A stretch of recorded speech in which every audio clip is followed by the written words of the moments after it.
Sala ya kuombea watoto wetu. Watoto wetu wako salama mikononi mwa Mungu. Karibu mama mpendwa, chukua muda wako sasa.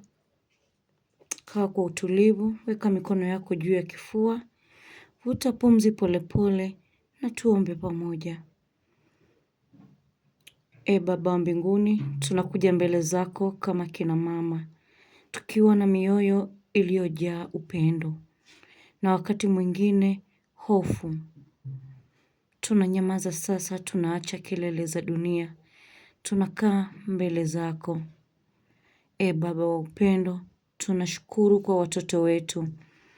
Asante kwa mimba, asante kwa kujifungua, asante kwa malezi, hata yale yaliyotuumiza. Asante kwa kila mtoto uliyetupa, wa tumboni, wachanga, wakubwa, na hata wale wanaotupa wasiwasi. Tunajua hawakuwa bahati mbaya, walipangwa na wewe. Waliumbwa kwa kusudi. Baba, kama kina mama tunabeba mengi moyoni. Hofu ya afya zao, hofu ya shule, hofu ya marafiki, hofu ya siku zao za baadaye. Leo tunaweka chini hofu hizi zote. Tunajifunza kuamini kwamba wewe unawapenda kuliko sisi tunavyoweza. Tupatie amani, Bwana. Mungu wa ulinzi, tunawaweka watoto wetu chini ya mikono yako. Walinde wanapotoka nyumbani. Walinde wanaporudi. Walinde shuleni. Walinde wanapokuwa mbali nasi.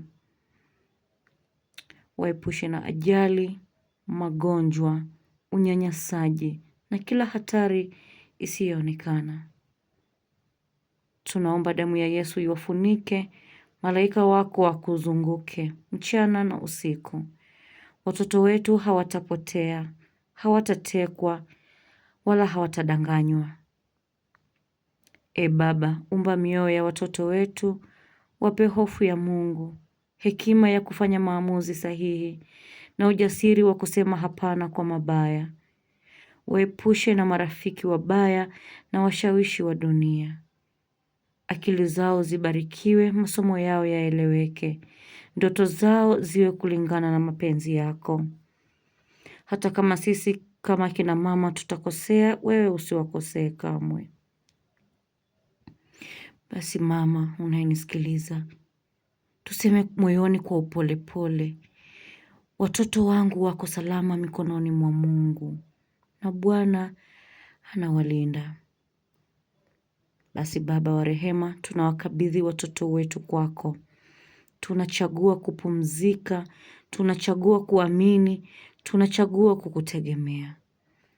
Hata tusipokuwa karibu nao, wewe uko karibu zaidi. Asante kwa kusikia sala ya mama, kwa jina lako takatifu. Tunaomba na kuamini. Amina.